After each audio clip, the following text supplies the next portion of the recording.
بسم الله الرحمن الرحيم الحمد لله رب العالمين والصلاة والسلام على نبينا محمد أشرف المرسلين وعلى آله وصحبه ومن تبعهم بإحسان إلى يوم الدين أما بعد. Aujourd'hui, Inch'Allah, on va entamer le troisième cours d'initiation au fiqh maliki. On a déjà eu deux cours la semaine dernière et celle d'avant où on a pris des généralités, des introductions par rapport à la science de la jurisprudence, au fiqh de façon générale, et par rapport à la doctrine, bien à l'école malikite. Je fais un petit rappel, parce qu'il y a toujours des nouveaux avec nous, des frères et des sœurs qui n'ont pas assisté aux anciens cours. Donc, je fais un très très bref rappel. Donc, dans le premier cours d'initiation, on a parlé de la jurisprudence, sa définition, son importance, les sources de la jurisprudence, ses bases. On a parlé aussi de l'ijtihad, l'effort juridique fourni par les savants de jurisprudence pour pouvoir donner des réponses aux nouvelles questions, aux nouvelles situations qui n'existaient pas autrefois. On a parlé aussi après de l'évolution à travers le temps de la science de la jurisprudence et des quatre grandes écoles qui ont existé et qui existent jusqu'à présent. On a parlé un petit peu, on a donné une petite définition. On a parlé un petit peu plus profondément sur l'école malikite. On a parlé de ses sources, sa définition. On a parlé un petit peu du fondateur, Imam Malik, rahimahullah ta'ala, et des sources et des caractéristiques de cette école-là. Dans le dernier cours, c'est-à-dire le deuxième cours d'initiation, on a pris des exemples typiques, des exemples de questions juridiques relatives aux adorations, une question par rapport à Tahara, la purification, une autre par rapport à Salat, une autre par rapport à la Zakat, une autre par rapport au jeûne du Ramadan, au Siyam. C'est un exemple pour que tout le monde puisse connaître la méthodologie sur laquelle on va œuvrer, Inch'Allah, dans les prochains cours. Et aujourd'hui, Inch'Allah Ta'ala, on va aborder d'autres thèmes. Avant de commencer, un petit rappel. Donc, je me présente, votre frère Najib Mahraz. Habitant à Mecca, je prépare un doctorat à l'université Qura, spécialité jurisprudence. Et donc, aujourd'hui, on va entamer un cours qui aura une durée d'une heure, d'après l'administration de Maidars. Ils ont consacré une heure pour ça, aujourd'hui, Inch'Allah. C'est ce qu'on va voir aujourd'hui, c'est une introduction au support, c'est-à-dire le petit livre qu'on va entamer, qu'on va expliquer, Inch'Allah, qu'on va étudier à partir de la semaine prochaine. Car à partir de la semaine prochaine, du dimanche prochain, Maidars va commencer officiellement. C'est-à-dire on va commencer les cours officiels pour l'école, le fiqh malikite. On va entamer Matn al-Akhdari, qui est un support très bref, qui contient des questions de jurisprudence les plus importantes par rapport à certains thèmes, certaines adorations. On verra après une petite définition, une petite introduction à ce livre. Et avant cela, il y a des questions très importantes, très très importantes pour quiconque qui veut étudier la jurisprudence, il doit les connaître. C'est des bases un peu générales dont on aura besoin pendant toute notre étude de la jurisprudence, que ce soit ici, ailleurs, etc. C'est-à-dire c'est des questions basiques qui sont vraiment élémentaires, vraiment essentielles. On ne peut pas s'en passer. Donc c'est ce qu'on va voir aujourd'hui, Inch'Allah. Je partage l'écran. Alors, ce qu'on va voir aujourd'hui, c'est la classification des caractères juridiques, c'est-à-dire les 5 jugements de jurisprudence. On va les définir et bien les expliquer, Inch'Allah. On va voir aussi l'acte valable, sahih, et le non valable, le batil. Parce que l'importance de ceci se révèle du fait où, à chaque fois qu'on va parler d'une adoration, bien d'une mu'amala, c'est-à-dire une transaction par exemple, ou autre, on va qualifier cette adoration ou autre d'être comme étant valable ou non valable. Alors, quand est-ce qu'on dit qu'une adoration est valable? Qu'est-ce que ça veut dire d'abord valable? Et quand est-ce qu'on peut juger que c'est valable? Et aussi, vice-versa pour le contraire, pour ce qui est non valable, le batil. On va parler aussi, le troisième thème, c'est une question un peu générale relative à la science de la jurisprudence qui dit que les textes qui sont les sources basiques de la science de jurisprudence sont limités. Les textes coraniques, les textes de la sunna du prophète, alayhi salatu wassalam, c'est les bases élémentaires de la jurisprudence. Ils sont limités. Comment ça se fait que ces textes qui sont limités peuvent répondre aux besoins qui sont illimités? À chaque fois, à chaque jour, on a toujours des nouvelles questions, des nouvelles situations auxquelles on a besoin d'en donner un jugement juridique. Donc, quoi qu'on a parlé un petit peu dans un cours précédent, par rapport à cela, quand on a évoqué l'effort juridique, l'ijtihad, mais là, on va entamer, si vous voulez, un autre côté, Inch'Allah ta'ala. Et après, le quatrième thème, ça sera la classification des hadiths prophétiques où on aura très besoin, selon l'acceptation ou le rejet du hadith. C'est un rapport avec l'essence du hadith, la chaîne de transmission, tout ça. Et enfin, on va parler un petit peu de Mukhtasar al-Akhdari, le livre qu'on va étudier, Inch'Allah ta'ala, à partir de la semaine prochaine. On commence par le premier terme qui est la classification des caractères juridiques, c'est-à-dire les 5 jugements importants de jurisprudence. Il faut savoir tout d'abord que le législateur, quand on utilise beaucoup ce mot-là, le législateur, al-shari', on veut dire par là, c'est Allah subhanahu wa ta'ala, c'est le législateur suprême. C'est lui qui a légiféré les différents jugements qu'on doit appliquer. Et aussi son prophète, alayhi salatu wassalam, comme étant transmetteur. C'est-à-dire à la base, c'est Allah subhanahu wa ta'ala, mais on peut dire que le législateur, c'est Allah et son prophète. Allah, c'est le législateur suprême. Le prophète, alayhi salatu wassalam, c'est le transmetteur. Tout ce qui nous provient de la part du prophète, alayhi salatu wassalam, c'est considéré comme provenant de la part d'Allah subhanahu wa ta'ala, comme Allah azza wa jalla dit dans le Coran, وَمَا يَنْطِقُ عَنِ الْهَوَى إِنْ هُوَ إِلَّا وَحْيٌ يُوحَى. Tout ce qu'il dit, c'est-à-dire c'est une révélation révélée par Allah subhanahu wa ta'ala.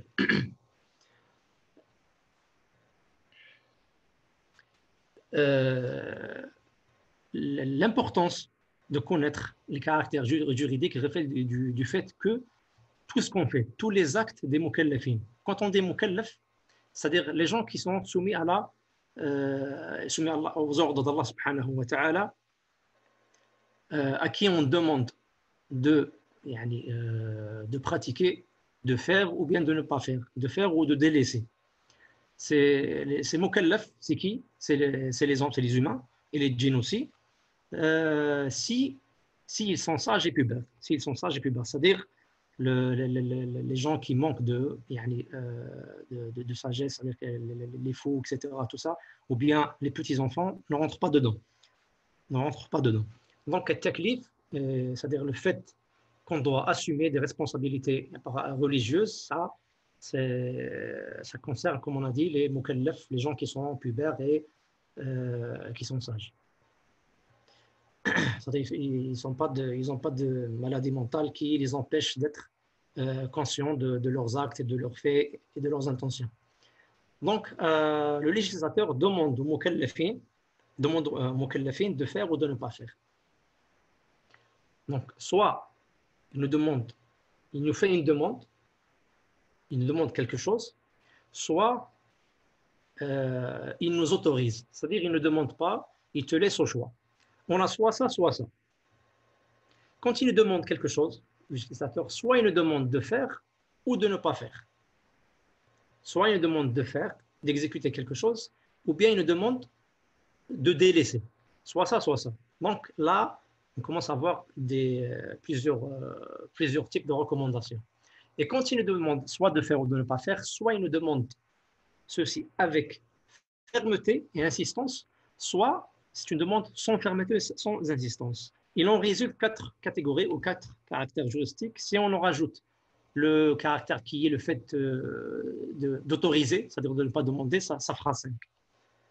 Donc ici, on va voir le mubah, purement autorisé, le wajib, le fard, l'obligatoire, et le mustahab, le recommandé, et le haram, l'interdit, et le makruh, le détestable. Ce schéma-là nous montre d'où on a extrait la manière dont on avait extrait les 5 jugements juridiques. Le législateur, comme je l'ai déjà dit, soit il nous demande, soit il nous autorise. On a deux cas. Quand il nous autorise, c'est le jugement appelé mubah, c'est-à-dire jaiz, c'est-à-dire autorisé. Autorisé. Autorisé, ça veut dire quelque chose qui nous est autorisé de faire ou de ne pas faire. Sans préférence d'un côté. Sans préférer un côté par rapport à l'autre. Quand je dis côté, ça veut dire le faire, de faire ou de ne pas faire. Donc, le législateur soit nous autorise, soit nous demande. Et quand il nous demande, soit il nous demande de faire ou de ne pas faire, de délaisser. Quand il nous demande de faire, soit il nous demande de faire avec fermeté. C'est-à-dire comme quoi on est obligé de faire. On n'a pas le choix de délaisser. Dans ce cas-là, c'est le caractère juridique nommé l'obligatoire. Al-fard ou bien al-wajib, on aura. Al-fard ou al-wajib. Ça, c'est l'obligatoire. Et quand le législateur, quand il nous demande de faire, mais sans fermeté et sans insistance, ceci est appelé le recommandé. Ce caractère est appelé le recommandé al-mustahab ou bien al-mandoub. Mandoub ou mustahab. C'est-à-dire c'est quelque chose qui t'est recommandé de faire. Si tu le fais, c'est bien, tu seras récompensé par Allah subhanahu wa ta'ala. Si tu ne le fais pas, c'est pas grave. Pourquoi? Parce que c'est une demande de faire sans fermeté. Maintenant, on passe au deuxième type de demande, quand le législateur nous demande de ne pas faire, de délaisser. Soit c'est avec fermeté, ceci induit l'interdit. L'interdit, c'est-à-dire al-haram, ce qui est interdit, al-haram, c'est nommé al-haram. Et quand il nous demande de ne pas faire, mais sans fermeté, ceci nous donne le caractère nommé le détestable, al-makrouh. Le détestable, al-makrouh, c'est-à-dire c'est quelque chose qui nous est demandé de délaisser, mais sans fermeté. C'est-à-dire si on le commet, ce n'est pas grave, mais si on le délaisse, on sera récompensé. Donc voilà d'où viennent les 5 jugements juridiques. Si on va parler de chacun à part, donc le wajib, c'est l'obligatoire, c'est ce qu'Allah subhanahu wa ta'ala a demandé de faire avec insistance. Celui qui le fait, maintenant on va voir le résultat qu'est-ce qui en résulte quand on désigne un certain acte en étant obligatoire, ça veut dire quoi par rapport au fait que le mukallaf il accomplit ou non. Celui qui le fait sera récompensé. Et si lui le délaisse, aura des péchés. Aura des péchés. Ça, c'est le wajib. Deuxièmement, le mustahab, le recommandé, qui est aussi quelque chose qui est demandé par Allah subhanahu wa ta'ala, mais sans insistance. Celui qui le fait aura des récompenses, et celui qui le délaisse n'aura pas de péché. Celui qui le délaisse n'aura pas de péché. Donc, la différence par rapport au résultat, en regardant le résultat pas par rapport à la définition, entre le wajib et le mustahab, c'est que le wajib, celui qui le délaisse aura combien de péchés, et celui qui délaisse le mustahab, le recommandé, n'aura pas de péché. Troisième caractère, c'est al-mubah, l'autorisé. C'est ce que tu es libre de faire ou de ne pas faire. C'est-à-dire que la personne le fasse ou non, elle ne sera ni punie ni récompensée. Le résultat, c'est que la personne ne sera ni punie ni récompensée. Sauf dans certains cas, parce que quelque chose qui est mubah, qui est autorisé, avec une bonne intention, elle peut devenir autre chose. Par exemple, le fait de manger. Le fait de manger. À la base, c'est mubah, c'est autorisé. Quand on mange pour se fortifier, pour faire l'adoration, ou bien pour pouvoir jeûner. Donc là, on a une bonne intention qui est liée à ce fait mubah. Là, le changement, le statut, c'est-à-dire il change, ça devient quelque chose qui nous va faire mériter une récompense. C'est comme si on a fait un mustahab, voilà, quelque chose qui est recommandé. Donc ça a changé par rapport à la niyyah. Mais à la base, l'autorisé, c'est quelque chose où tu es libre de faire ou de ne pas faire sans préférence d'un des deux côtés. D'accord. Après, on a le quatrième caractère ou le quatrième jugement, c'est le makrouh, le détestable, ou bien déconseillé aussi. C'est ce qu'Allah Azza wa Jalla nous a ordonné de délaisser, mais sans insistance. Celui qui le délaisse aura des récompenses, celui qui le fait n'aura rien. Celui qui le commet n'aura rien parce que ce n'est pas interdit. L'interdit, qui est le dernier, ou le cinquième, des caractères juridiques, le haram, c'est ce qu'Allah Azza wa Jalla nous a ordonné de délaisser avec insistance.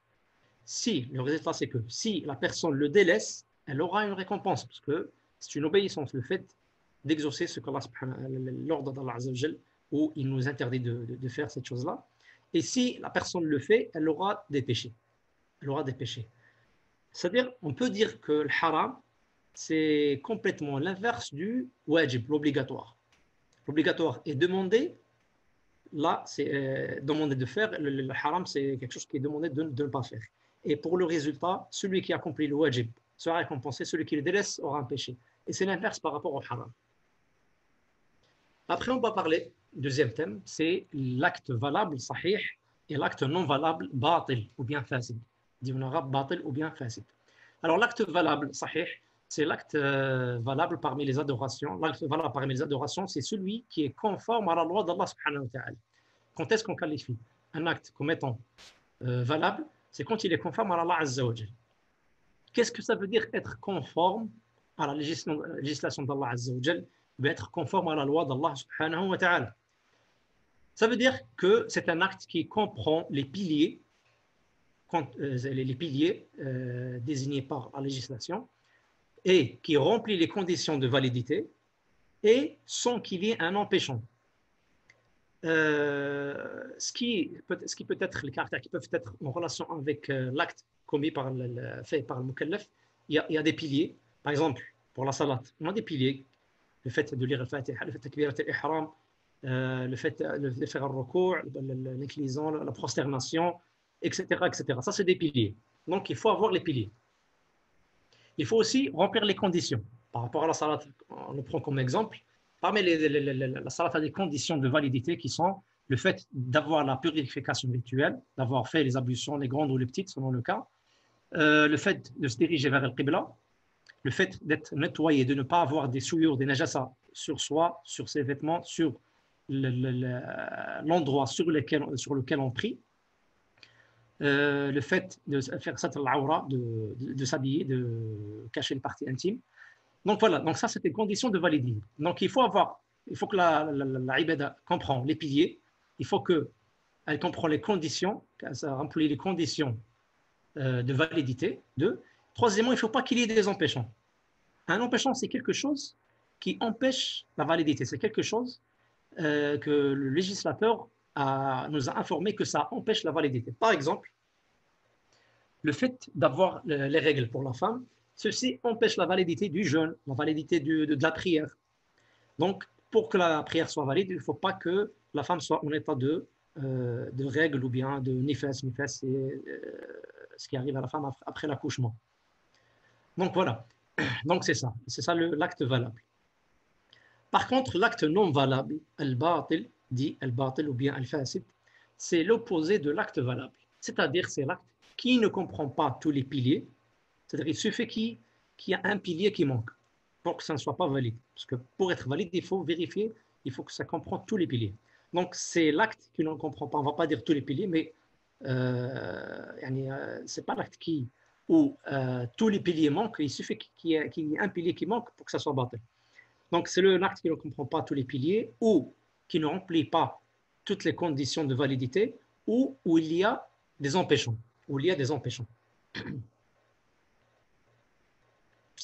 Donc ça, c'est al-sahih et al-fasid. Ça aussi, on aura besoin parce que quand on va étudier dans la jurisprudence, on va parler des adorations, etc., même dans les relations sociales telles que mariage, divorce, telles que les transactions économiques, achat, vente, etc. On va désigner ces actes-là comme étant valables ou non valables. Et là, on a su ce que signifie le mot valable et quand est-ce qu'on dit que c'est valable et l'inverse pour l'acte invalable. Maintenant, une question un peu générale. En tant que musulman, on doit bien sûr croire fermement que la législation d'Allah subhanahu wa ta'ala, le Seigneur suprême de l'univers, qui a une grandeur illimitée, qui a qui est glorifié, qui a une science illimitée, le pouvoir total, sa législation sage est toujours valable, et valable pour tous les temps et pour tous les endroits, tous les pays, tous les moments et toutes les périodes, durant tous les temps de l'histoire et jusqu'à le jour du jugement dernier. Ça a été, et ça demeure et ça restera toujours valable pour toutes les situations. Une question maintenant qui se pose, comment que cette législation, dont les sources basiques qui sont le Coran et la Sunna, sont limitées? Le Coran, on a 114 sourates, 114 chapitres, etc. C'est une quantité limitée. Les hadiths du prophète aussi, c'est limité. Et on a toujours des nouvelles situations, des nouvelles questions auxquelles on a besoin de connaître leur jugement juridique. Comment ces textes limités peuvent subvenir aux besoins illimités? C'est ça la question. La réponse est que la législation, bien sûr, elle reste valable pour tous les temps et tous les endroits du monde. On constate que la législation, quand on regarde bien, quand on analyse, on constate que les questions juridiques ne sont pas du même genre. C'est-à-dire, on a des questions juridiques qui sont non variables. C'est des choses qui ne varient pas au cours du temps.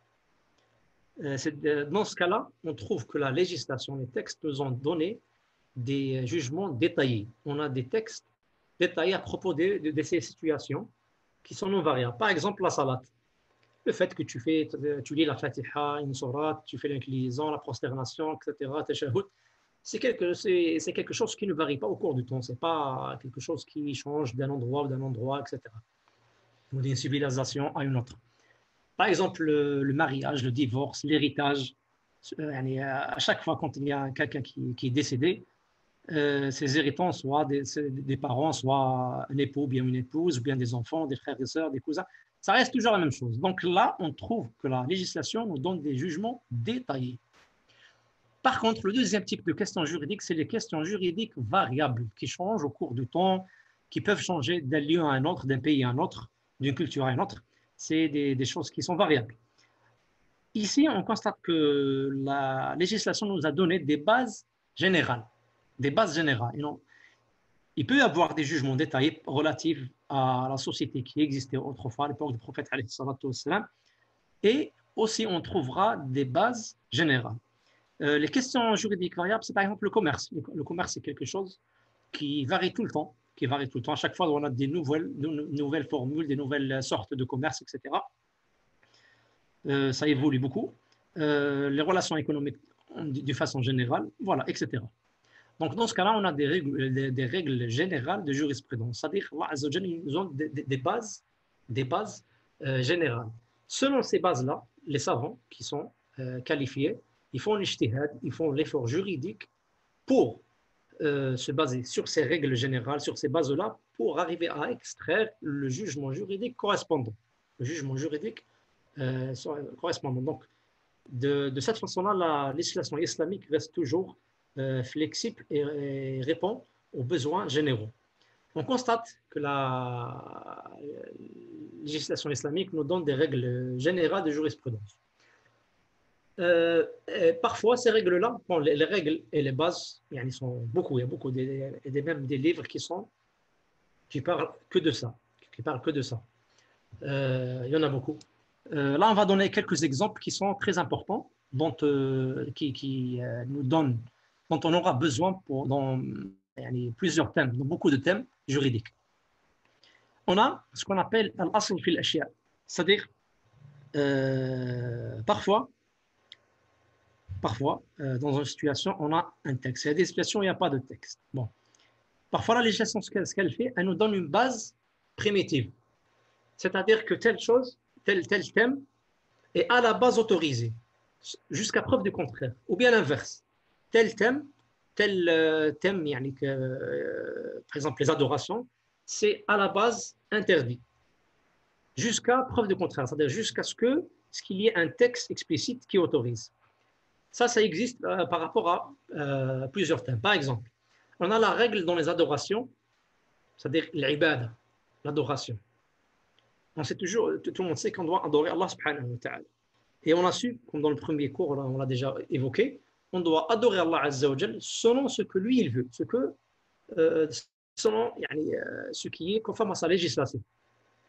Les adorations, l'ibadat, la prière, le jeûne, etc., tout ça, à la base, c'est interdit, c'est-à-dire qu'il nous est interdit d'accomplir une adoration, sauf si c'est une adoration qui est prescrite par le législateur. C'est-à-dire rien n'est prescrit, la règle ici générale dit que rien n'est prescrit si ce n'est qu'Allah Azza wa Jalla l'a prescrit, sauf ce qui a été prescrit par Allah subhanahu wa ta'ala. Donc on n'a pas le droit d'inventer une nouvelle adoration. On doit juste exaucer ce qu'Allah subhanahu wa ta'ala nous a demandé de faire. car sa religion est complète. Allah Azza wa Jalla, il a dit Al-yawma akmaltu lakum dinakum. J'ai complété votre religion. Donc la religion est complète, on n'a pas à innover. Ça, c'est relatif uniquement par rapport aux adorations, pas par rapport aux autres choses comme on va voir. Et l'adoration qui est interdite, qui n'a pas été prescrite, c'est l'adoration qui est inventée, on appelle ça une innovation. Une innovation dans din, ça c'est interdit. On va passer à un autre thème, où la règle est l'inverse. La règle dans les coutumes ou les affaires sociales ou les transactions et l'autorisation. À la base, c'est-à-dire tout ce qui est coutume, ce que les gens font, tout ce qui est comme relations sociales, par exemple, le sort de commerce, d'achat, de vente, etc. À la base, la base initiale, primitive, c'est que c'est autorisé, jusqu'à preuve du contraire. C'est-à-dire rien n'est interdit en dehors de ce qu'Allah subhanahu wa ta'ala a interdit. C'est-à-dire tout est autorisé, sauf ce qui a été, sauf les actes dont l'interdiction a été annoncée, clarifiée dans la législation. Donc c'est l'inverse. Aussi, de même pour les aliments, la nourriture. À la base, la base primitive, c'est l'autorisation jusqu'à preuve du contraire. C'est-à-dire tout est autorisé jusqu'à ce qu'il y ait un texte qui nous interdit. Allah subhanahu wa ta'ala ne nous a pas dit vous avez le droit de manger les pommes de terre, vous avez le droit, c'est autorisé de manger les carottes, les tomates, l'eau, les jus, etc., etc. Il ne nous a pas dénombré ce qui est autorisé. Il a fait le contraire. Il nous a autorisé, il a dénombré ce qui est interdit. Ce qui est interdit. En nous avertissant, en nous informant que tout le reste est autorisé. C'est lui qui a créé pour vous tout ce qui est sur terre.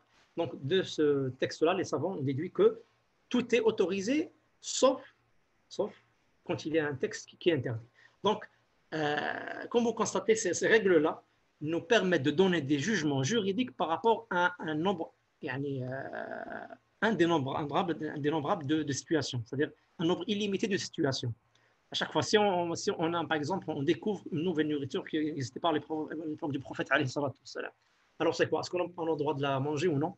À la base, c'est autorisé, jusqu'à preuve du contraire. Donc voilà. Donc de cette manière-là, on peut subvenir à un nombre illimité de besoins juridiques. Là, on va voir le dernier. Bien sûr, ce dont j'ai parlé, surtout les premières questions relatives au caractère juridique, les 5 caractères juridiques et la validité, ce qui est valable et non valable. Tout ça, c'est très, très, très important parce qu'on en aura besoin. Donc, quand on dira dans le futur, c'est wajib, c'est détestable, c'est recommandé, c'est autorisé, c'est interdit, on saura ce que ça signifie et ce que ça implique, c'est-à-dire le résultat qui résulte du fait d'accomplir ou de ne pas accomplir. Ça, c'est extrêmement important. Et aussi, quand on va parler des ibadat, de la purification, de la prière, du jeûne, de la zakat, etc., on va qualifier ces ibadats-là comme étant valables ou non valables. Et on saura comment juger que tel acte est valable ou non, et pourquoi. Donc, quand on dira qu'il n'y a pas un pilier ou bien qu'il n'y a pas une condition qui n'a pas été vérifiée, ou quand on dira qu'il y a un empêchant, on saura ce que ça voudrait dire, et ça, c'est extrêmement important. Je signale juste que ceci est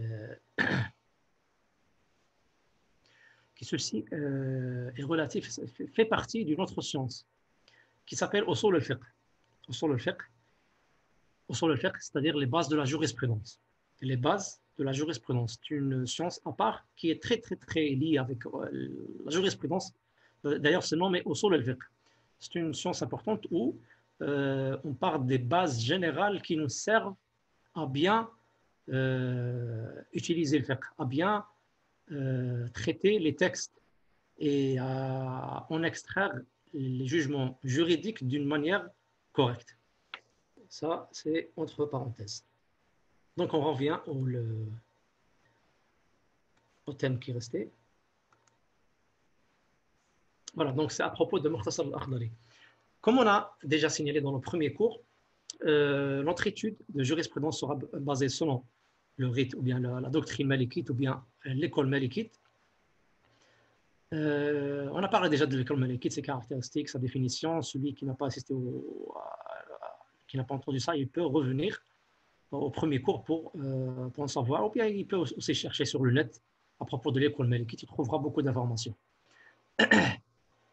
On avait évoqué que la manière d'étudier la jurisprudence selon l'école malikite et selon toutes les écoles se fait à travers des supports. Un support, un matn, c'est un abrégé, c'est un petit livre qui rassemble les importantes questions juridiques d'une manière bref, sans détailler, sans d'explications, sans d'exemples, sans d'arguments. Ça, c'est le rôle de celui qui explique. C'est-à-dire en étudiant le matn qui rassemble les questions. Je ne peux pas qualifier un matn comme étant un sommaire, mais c'est un peu un texte qui contient les jugements juridiques, différentes situations juridiques avec leurs jugements correspondants, d'une manière bien classifiée. Par exemple, c'est partagé en chapitres. Il y a le chapitre de la purification, le chapitre de la salat, le chapitre de la zakat et ainsi de suite. Et au sein de chaque chapitre, il y a des sous-titres.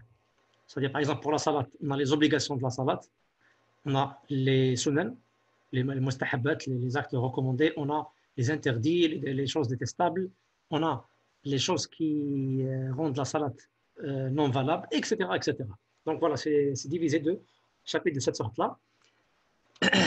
Donc on va se baser sur les supports connus, agréés par tout le monde au sein de l'école malikite, par tous les savants qui sont très très réputés, très bien traités, expliqués. On trouvera beaucoup de livres qui expliquent ces supports-là. Et on va passer par ordre, c'est-à-dire on va commencer par le plus petit, le plus bref, et en augmentant à chaque fois d'un rang. C'est-à-dire on prend le livre le plus petit, qui comprend uniquement les questions très très basiques, très essentielles. Une fois avoir terminé ça, on passera au deuxième livre. Le premier livre, ça sera Mukhtasar al-Akhdari. Le deuxième livre, ça sera, Inch'Allah, après cela, Matn ibn Ashir, qui comprend plus de détails et plus de chapitres, de thèmes non abordés dans Mukhtasar al-Akhdari. On va les voir Matn ibn Ashir. Et de cette manière-là, quand on passe, c'est-à-dire par ordre, ça nous aide très bien pour bien assimiler les questions de jurisprudence, pour bien les comprendre et les mémoriser. Bien sûr, quand on passe au livre qui est plus détaillé, ce qui a été pris avant va se répéter avec des ajouts. Et ainsi de suite, Inch'Allah. Donc, le premier livre qu'on va entamer, c'est Matn al-Akhdari, Mukhtasar al-Akhdari. L'auteur de ce matn, c'est Abdurrahman al-Akhdari, un savant malikite d'origine d'Algérie, exactement de Biskra, né en 918 après l'Hégire, c'est-à-dire 1512, et décédé 983 après l'Hégire, c'est-à-dire 1575, c'est-à-dire il y a 5 siècles de cela, à peu près. C'est un savant qui était bien qualifié en jurisprudence, en fait, et aussi dans d'autres sciences telles que la littérature arabe. D'ailleurs, il a, parmi ses livres, il a rédigé un poème en 400. C'est un support qui traite Ilm al-Balagha, une des sciences relative à la littérature arabe, le Balagha, en 430 bayt. Et aussi, il a rédigé un autre livre dans la science qui s'appelle Mantiq. Mantiq, c'est la logique, c'est-à-dire les bases de logique, comment produire une argumentation correcte, etc. Donc, c'est quelqu'un de connu. Il a plusieurs livres. Par rapport à Mukhtasar al-Akhdari, c'est un petit livre. C'est pour vraiment les débutants qui veulent étudier le fiqh maliki selon une bonne méthodologie. On commence par ça et après ça, en abordant ce qui en suit. C'est un petit livre où l'auteur n'a parlé que de la purification rituelle, la tahara, et de la prière, de la salat. Il n'a parlé que de ça. Ce qui caractérise ce livre, c'est qu'il a détaillé sur un thème relatif à la salat, plus que les autres livres, même les autres livres qui sont un volume plus grand, qui sont plus détaillés. Mais par rapport à ce thème-là, qui est ce jour de Sahou, il a détaillé plus que les autres. Donc, il est considéré comme un des meilleurs livres qui ont abordé ce thème. Ce jour de Sahou, c'est les deux prosternations qu'on fait pour rectifier la salate, pour corriger la salate, quand on a oublié quelque chose ou bien on a rajouté quelque chose sans faire attention, intentionnellement, on fait ce jeu de sahou, donc il a parlé avec ça en détail. Et c'est ce qu'on va aborder, Inch'Allah, tabaraka wa ta'ala, dans le prochain thème, prochain cours suivant, qui va être le premier cours officiel, dimanche prochain, à la même heure, Inch'Allah, tabaraka wa ta'ala. Et à la fin, l'administration de Dars nous a confié de vous informer un petit peu sur les formules qu'il y a par rapport à MyDars. Ils ont mis en place deux formules. La formule MyFiqh. C'est une formule, c'est la formule la plus détaillée, la plus, plus profitante. C'est une formule où l'étudiant choisit un thème qui est soit la jurisprudence, et dans la jurisprudence, il y a deux choix, soit le fiqh malikite ou bien le fiqh hanbali. Il y a aussi l'aqidah, dogme et la croyance, et il y a aussi la sira nabawiya. Donc, il y a soit le package my fiqh ou bien my sira ou bien my aqidah. Ceci, la méthode d'étudier ici, ça va être 3 heures par semaine, deux cours de 2 heures d'affilée, où il y aura un cours avec un petit espace pour les questions. Et il y aura un troisième heure au cours de la semaine. Ça sera à peu près le mardi ou le mercredi, ça dépend de la matière. Ça sera pour réviser, pour poser plus de questions, etc. Où il y aura un peu d'interactivité. Voilà, donc c'est ça. Et la deuxième formule, c'est la carte. MyDars cours à la carte. C'est un truc un peu light, un peu de speed, un peu abrégé. C'est pour les gens qui ne peuvent pas donner beaucoup de temps pour les doros dans cet institut-là. Environ, ça va être 1h30 maximum. Ça va être un peu light. Ça va pas. Pour la première formule, ça sera basé sur des supports désignés. Vous trouverez ça dans le site mydars.net. Vous en trouverez les détails, le nom des supports, les livres, etc. Mais pour la deuxième formule, ça sera autre chose. Probablement, ce sera des questions-réponses, quelque chose comme ça, pour donner les informations importantes dont tout le monde aura besoin pour bien pratiquer, adorer Allah subhanahu wa ta'ala de façon correcte.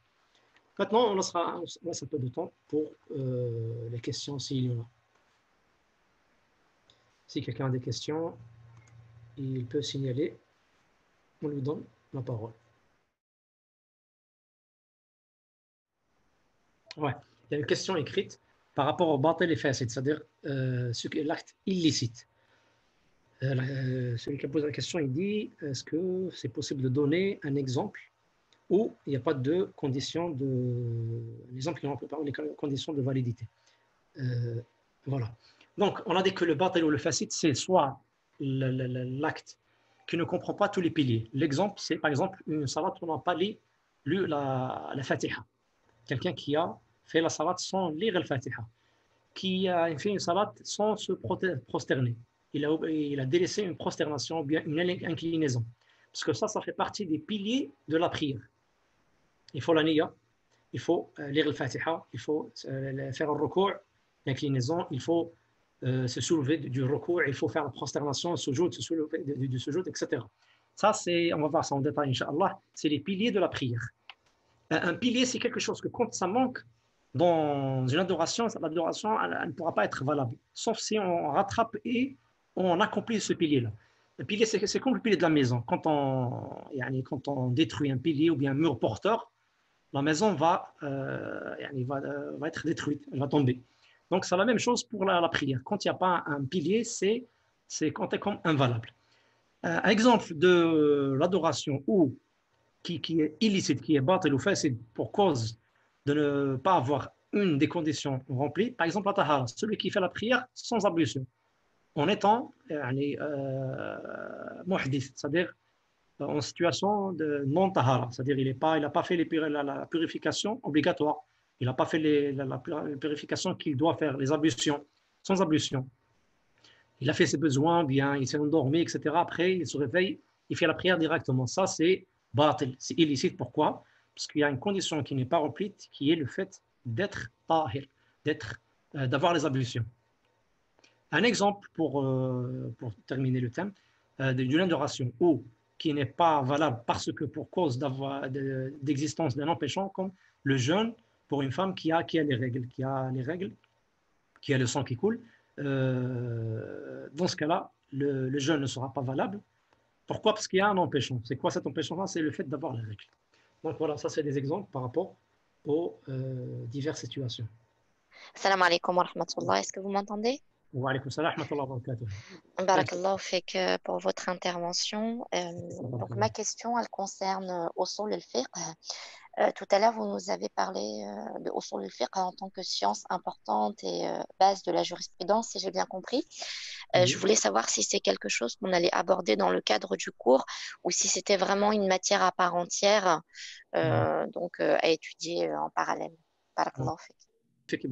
La réponse est la deuxième, c'est-à-dire c'est une science à part qui jusqu'à présent n'a pas été programmée par Maïdars parce que Maïdars ils se sont basés sur un questionnaire, ce que les gens veulent, ce qui est le plus important, etc. Et c'est possible d'adresser un mail à l'administration, de faire des demandes. S'ils vont constater qu'il y a beaucoup de gens qui demandent ça, ça pourrait éventuellement être introduit. Ou bien, si c'est nécessaire, peut-être c'est possible, par exemple, une fois terminé le premier support, avant d'entamer le deuxième support, on pourra prendre des questions un peu importantes, comme on a pris une question aujourd'hui relative au ahkam, les caractères juridiques, on pourra rejeter quelques trucs. C'est-à-dire, à la base, normalement, ça n'entre pas dans la jurisprudence, c'est-à-dire, c'est étudié à part. Mais quand on a y a un besoin nécessaire, au sein du cours de jurisprudence, on peut expliquer la règle qu'on aura utilisée si c'est nécessaire. À la base, c'est une science qui s'étudie à part, qui a ses livres et ses supports à part. Voilà. Salam alaikum wa rahmatullah, Cheikh, jazakallah khair pour l'intervention. Je voulais juste savoir, le premier support, c'est Al-Akhdari, il traite de la prière et de Tahara. Est-ce que le second, celui d'Ibn Ashir, on va traiter d'autres sujets?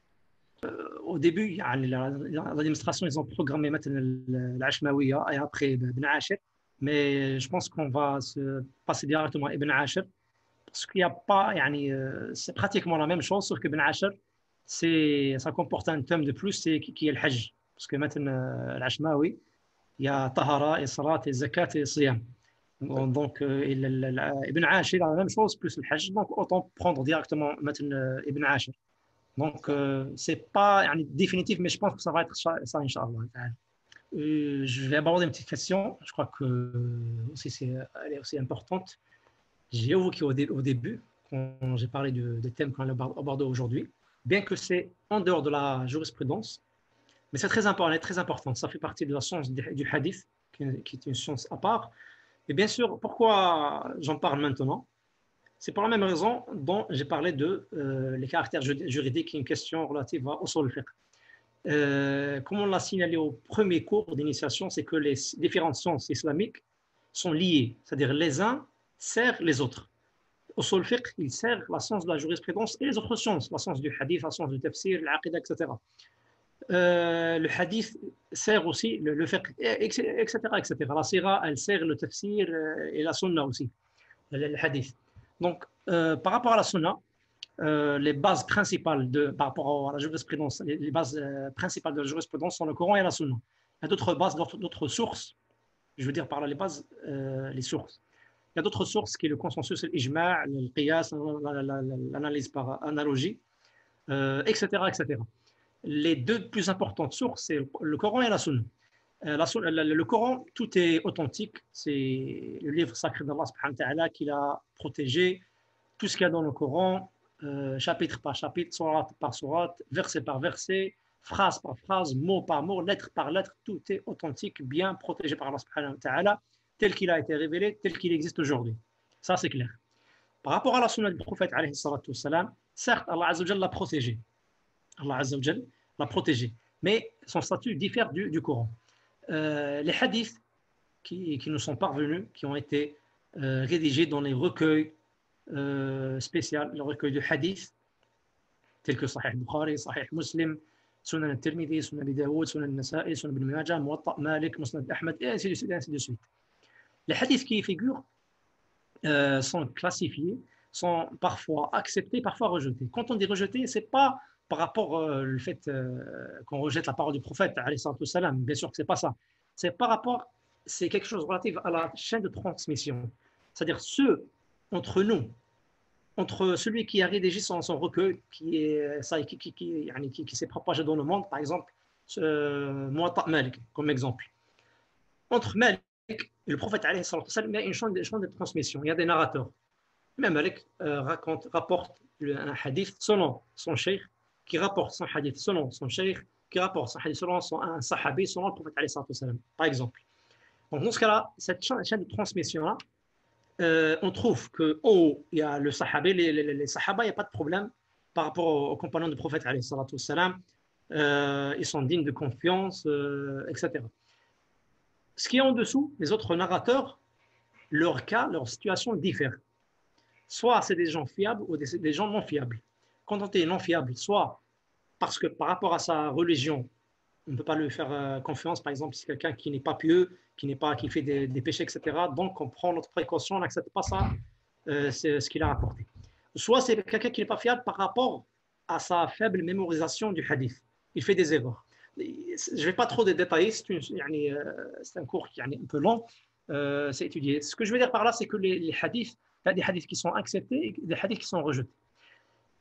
D'une autre manière, ce qui est accepté, on peut dire que c'est le hadith authentique qui vérifie certaines conditions où les narrateurs sont fiables, sont thiqa, c'est-à-dire ils sont fiables par rapport à leur religion et par rapport à leur mémorisation de hadith. Ils ont bien assimilé, bien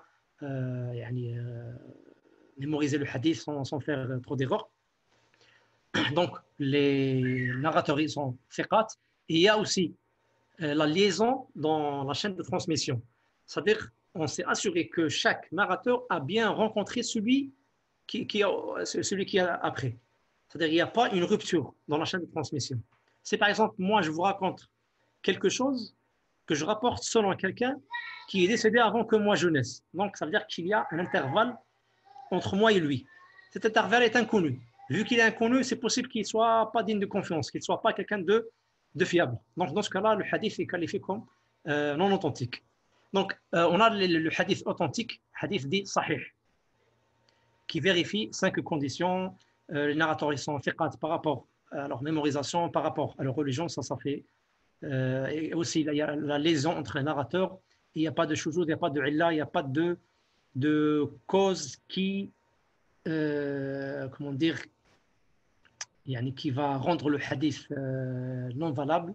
Donc, le hadith qui vérifie toutes ces conditions-là est qualifié comme un hadith sahih.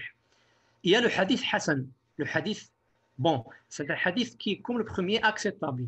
On l'accepte, on peut l'utiliser comme argument, sauf que c'est en deuxième degré. C'est-à-dire, il vérifie les mêmes conditions que le hadith sahih, sauf que les narrateurs, leur degré de mémorisation, quoi qu'il est toujours acceptable, est un peu inférieur au degré de mémorisation par rapport aux ceux les narrateurs du hadith sahih. Donc, c'est la seule différence. Le vote, la mémorisation, est un petit peu inférieure sans que ça descend au point d'être daïf, d'être quelqu'un qui est faible. C'est-à-dire c'est un narrateur qui, dans la majorité des cas, ce qui rapporte est correct. C'est-à-dire